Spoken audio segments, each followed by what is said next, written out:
ನನ್ನ ಅವಧಿಯಲ್ಲಿ 5 ವರ್ಷನೂ ನಾನು ರಥೋತ್ಸವಕ್ಕೆ ಬಂದಿದ್ದೀನಿ. ಸೋಮೇಶ್ವರ ಕಲ್ಯಾಣಿ ನೀರೆಲ್ಲ ಕೆಟ್ಟೋಗಿ ಹಾಳೋಗಿ ನೀರೇ ಇರಲಿಲ್ಲ. ಕೊನೆಗೆ ದಿನ ಒಂದು ಬೋರ್ ಹಾಕಿಸಿ ನೀರು ಕೊಡಿಸಿ ಮುನ್ಸಿಪಾಲ್ಟಿಯಿಂದ ಹೊಸ ನೀರು ತುಂಬಿಸಿದ್ದೀವಿ. MLAಗಳೆಲ್ಲ ದಾನಿಗಳು ಮಾಡಬೇಕು. ಈ ಸಾರಿ ಒಂದು ನಾನು ಕೇಳ್ಕೊ ದೇವರಲ್ಲಿ ಕರೋನಾ ಥರ ಮತ್ತೆ ಇನ್ಯಾವುದೇ ಕಾಯಿಲೆ ಬರಬಾರ್ದು ದೇವರೇ. ನಾನು ನಮ್ಮ ಫ್ಯಾಮಿಲಿ ಬಂದು ಕುಂಭಾಭಿಷೇಕ ಮಾಡಿ ಇಲ್ಲಿ ದೇವ್ರನ್ನ ಬೇಡ್ಕೊಂಡು ನೆಕ್ಸ್ಟ್ ಡೇನೇ ಬಂದು ಮಳೆ ಕೊನೆಯವರೆಗೂ ಕೋಳಿ ಹೋಗೋರು ನಿಲ್ಲಿಲ್ಲ, ನಿಮಗೆಲ್ಲ ಗೊತ್ತಿದೆ.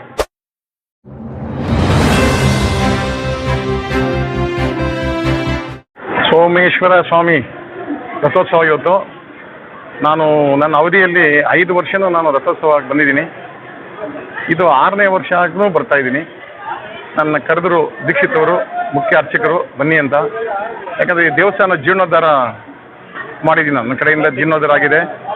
ಆಮೇಲೆ ಈ ಕಲಸಗಳು ನನ್ನ ಒಂದು ಸ್ವಂತ ದುಡ್ಡಿಂದ ಕಲಸ ಹಾಕಿದ್ದೆ, ಎಲ್ಲರೂ ಗೊತ್ತಿದೆ, ಅದು 5 ಕಲಸನು.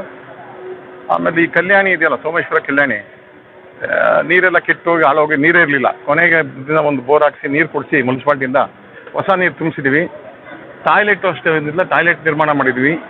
ಆಮೇಲೆ ಕಲ್ಲು ಚಪ್ಪಡಿಗಳೆಲ್ಲ ಹಾಸಿದ್ದೀವಿ. ಇಲ್ಲಿ ಎಷ್ಟು ನೀಟಾಗಿದೆ ಅಂದರೆ ಏನು ಚೂರು ಕೊಳೆ ಧೂಳು ಏನೂ ಇಲ್ಲ. ಭಕ್ತಾದಿಗಳು ಭಾಳ ಖುಷಿಯಾಗಿದ್ದಾರೆ.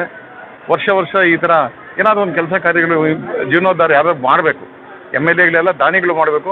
ಮುಂದೇನಷ್ಟೇ ನನ್ನ ಕೈಲಾದ ದೇವಸ್ಥಾನಕ್ಕೆ ಏನಾದರೂ ನಾನು ಮಾಡ್ಕೊಂಡು ಹೋಗ್ತೀನಿ. ನಂಗೆ ಖುಷಿ ಆಗುತ್ತೆ ವಾತಾವರಣ ನೋಡೋದು. ಇಷ್ಟು ನೀಟಾಗಿರಲಿಲ್ಲ ಮೊದಲು ಬಂದಾಗ, ಇಲ್ಲೆಲ್ಲ ಒಂದು ಸ್ವಲ್ಪ ಗಲೀಜಿತ್ತು. ಈಗ ಭಾಳ ನೀಟಾಗಿ ಮೇಂಟೈನ್ ಮಾಡಿದ್ದಾರೆ. ಇನ್ನೊಂದು ಅಲ್ಲೊಂದು ನನ್ನ ಕೇಳಿಕೊಂಡ್ರು ಒಂದು ಶೆಡ್ ಮಾಡಿಕೊಡಿ ಅಂತ, ಆ ಕಡೆ ದೀಪೋತ್ಸವಕ್ಕೆ ಟೆಂಪ್ರರಿ ಶೆಡ್ ಮಾಡಿ ಅಂತ. ಅದು ನಾನು ಅದಕ್ಕೊಂದು ಪ್ರಯತ್ನ ಮಾಡಿ ಏನು ಹಂಗೆ ಮಾಡಬೇಕು, ಸರ್ಕಾರದ ವತಿಯಿಂದ ಮಾಡೋದಾ ಇಲ್ಲ ದಾನಿಗಳಿಂದ ನಾವೆಲ್ಲ ಸೇರ್ ಮಾಡೋದಾ, ಅದೊಂದು ಮಾತು ಉಳಿದಿದೆ. ಆ ಕಡೆ ದೀಪ ಹಚ್ಚೋದು ಎಲ್ಲ ದೇವಸ್ಥಾನಗಳು ನಾವು ಎಲ್ಲೇ ಹೋದ್ರೂ ನೀವು ಶನೇಶ್ವರಂಗೆ ಹೋಗಿ ತಿನ್ನಲ್ಲಾರ್, ಆಮೇಲೆ ಇದಕ್ಕೆ ಹೋಗಿ ಯಾವುದೋ ದೇವಸ್ಥಾನಕ್ಕೆ ಹೋದ್ರೂ ಸುಬ್ರಹ್ಮಣ್ಯ ಸ್ವಾಮಿಗೆ ಹೋಗಿ, ಆಮೇಲೆ ನಮ್ಮ ಇದು ಕುಣಿಗಲ್ ದೇವಸ್ಥಾನ ಇದೆಲ್ಲ ಇಡೀ ಯಡಿಯೂರು, ಅಲ್ಲೇ ದೀಪೋತ್ಸವ, ಲಕ್ಷ ದೀಪೋತ್ಸವ ಆಗುತ್ತೆ. ಸೊ ಅಲ್ಲೆಲ್ಲ ಆ ಥರ ಇಲ್ಲಿ ಒಳಗಡೆ ದೇವಸ್ಥಾನದಲ್ಲಿ ಮಾಡ್ತಾರೆ, ಅಲ್ಲಿ ಉಸಿರಾಡೋಕ್ಕಾಗಲ್ಲ. ಸೊ ಇಲ್ಲಿ ಮಾಡೋಕ್ಕೆ ಒಂದು ಪ್ಲ್ಯಾನ್ ಮಾಡೋಣ. ಭಕ್ತಾದಿಗಳು ಈ ಸಾರಿ ಒಂದು ನಾನು ಕೇಳ್ಕೊ ದೇವರಲ್ಲಿ, ಉರಿ ಬಿಸಿಲು ಸ್ವಲ್ಪ ಏನೋ ನೆನ್ನೆ ಮೊನ್ನೆ ಮಳೆ ಬಂದು ಸ್ವಲ್ಪ ಹಿಂಗಿದೆ, ನಿಂತ್ಕೊಳ್ಳೋ ಆಗ್ತಾ ಇರಲಿಲ್ಲ. ಅದಾರು ಹೇಳ್ತೀನಿ, ಈಗ ಮಳೆ ಬರಬೇಕು.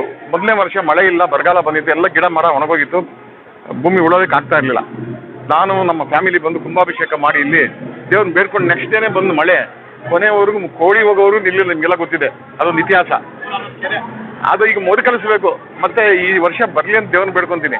ಯಾಕಂದರೆ ಈಗ ಇತ್ತೀಚೆಗೆ ಭಾಳ ಬರಗಾಲ, ಕೆರೆಗಳು ಬತ್ತೋಗಿದೆ, ಬಾವಿಗಳು ಬತ್ತೋಗಿದೆ, ಬೋರ್ವೆಲ್ಗೆಲ್ಲ ಡಿಫಂಕ್ ಆಗಿದೆ. ಹೀಗಾದರೆ ಭಾಳ ಕಷ್ಟ. ಕುಡಿಯೋ ನೀರಿಗೂ ತೊಂದರೆ ಆಗಿದೆ. ಜಾನುವಾರುಗಳು ಸುಮಾರು ಕಡೆ ಸಾಯ್ತಾ ಇದ್ದಾವೆ. ನಮ್ಮಲ್ಲಿ ಇಲ್ಲದೆ ಇರ್ಬೋದು, ನಾರ್ತ್ ಕರ್ನಾಟಕದಲ್ಲಿ ಜಾನುವಾರುಗಳು ಸಾಯ್ತವೆ. ಬಂಡೀಪುರ ಫಾರೆಸ್ಟು, ಆ ಫಾರೆಸ್ಟ್ಗಳಲ್ಲೂ ಪ್ರಾಣಿಗಳು ನೀರಿಲ್ಲದೆ ಸಾಯ್ತಾ ಇದ್ದಾವೆ. ದೇವರು ಆದಷ್ಟು ಬೇಗ ನಮ್ಮ ದೇವರ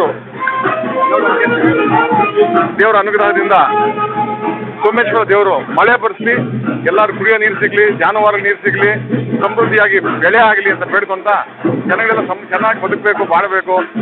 ಯಾವುದೇ ಆಗಲಿ ಕರೋನಾ ಥರ ಮತ್ತೆ ಇನ್ಯಾವುದೇ ಕಾಯಿಲೆ ಬರಬಾರ್ದು ದೇವರೇ. ಜನಗಳ ಮೇಲೆ ನಿಮ್ಮ ಆಶೀರ್ವಾದ ಇರಲಿ ಅಂತ ಹೇಳ್ತಾ